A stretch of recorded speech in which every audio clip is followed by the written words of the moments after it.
Makibalita naman po tayo kay Chino Gaston para sa update sa Zamboanga City. Chino? Yes, Maki, patuloy pa rin ang nasusunog yung tatlong malalaking sunog na nakikita natin dito ngayon sa Zamboanga City. Partikular dito sa aking kanan, ang nakikita niyong usok ay mula dyan sa Santa Barbara. Yung mga kabahayan na nasusunog sa kasagsagan ng putukan dyan sa Barangay Santa Barbara.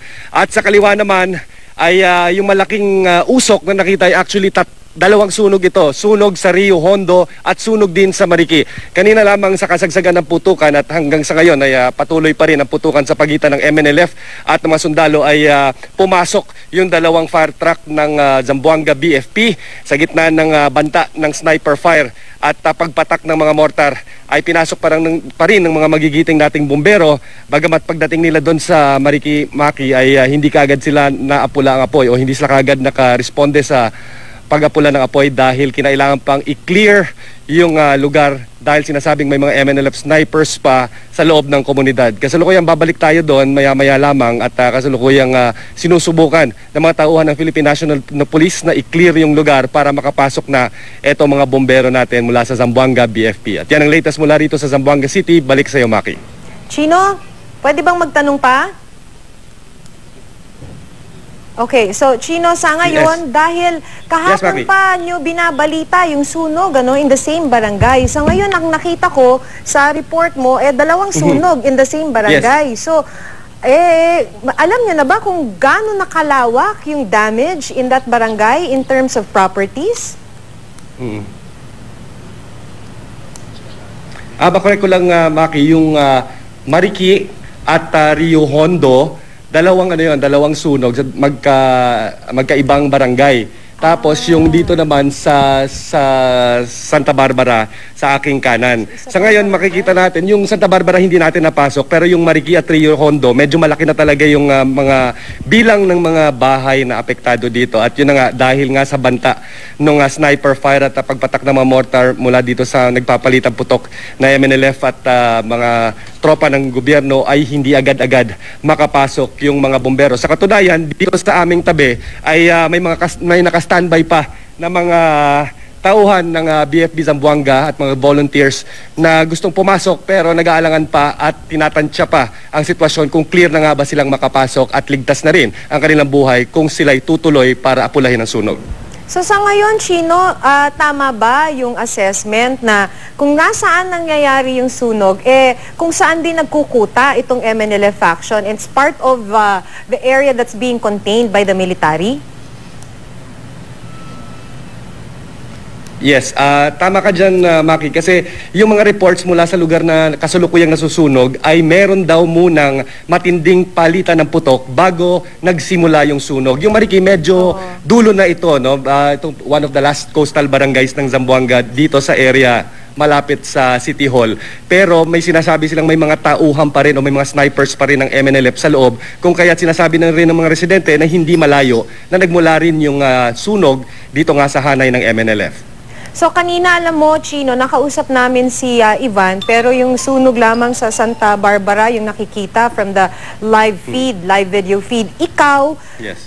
Nasan banda ka? If you can just describe your location.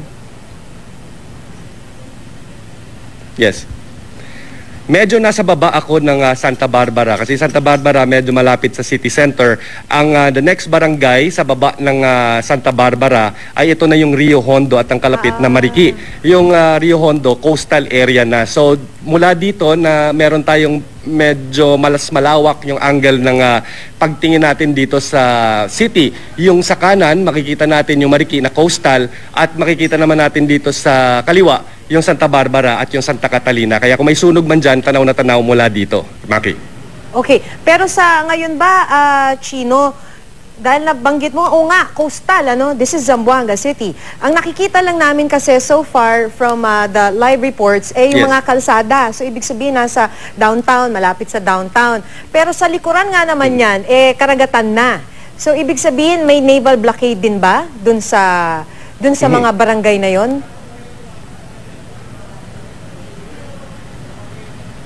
Alam mo, pag-ikot natin dito, wala naman tayong napapansing malalaking barko ng Philippine Navy na umiikot para i-contain itong lugar. Bagamat batay na rin sa intelligence information na nakuha natin sa ilang mga opisyal mula sa West Wingcom, ay meron namang naval blockade daw na umiikot tuwing gabi para matiyak nga na hindi makatakas itong mga tauhan ng MNLF na nagkuta nga dito sa ilang bahagi ng Zamboanga City. Oh, but when we say halimbawa containment, ang ibig sabihin ba nito halos lahat ng iskinita bantay sarado ng mga sundalo? Kasi we're talking about a big area.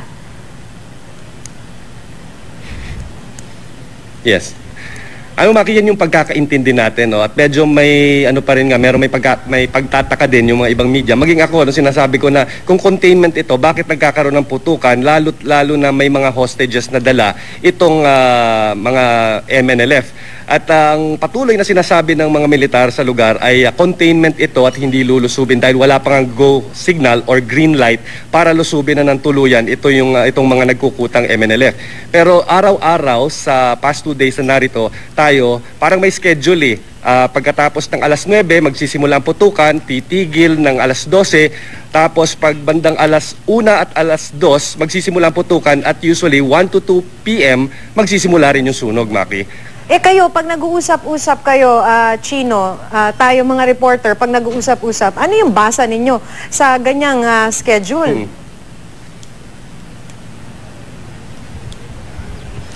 Ang tingin natin, Maki, softening, no? Ako, my personal opinion would be softening ito nung positions ng MNLF. Kumbaga, hindi talaga tuluyang lulusubin dahil may mga hawak ng bihag, pero kumbaga parang papagurin hanggang maubos yung mga bala dahil alam naman natin yung MNLF hindi tulad sa ating mga puwersa ng gobyerno, patuloy ang pagdating ng mga bala at mga supplies. Yung mga MNLF, ilang araw na sila nagkukuta dito at limitado ang dala nilang bala. Kaya't ang tingin natin dito, it's a situation, i-force na rin yung MNLF na mapagod na rin, magutom na rin sila at tuluyan ng sumuko. I think this is the parang yung grand plan talaga, no, or main plan ng gobyerno na pasukuin itong MNLF na walang das at maligtas din yung hostages at huwag mag-resort doon sa final option na kailangan talagang lusubin. Mag-ingat kayo dyan. Maraming salamat sa'yo, Chino Gaston.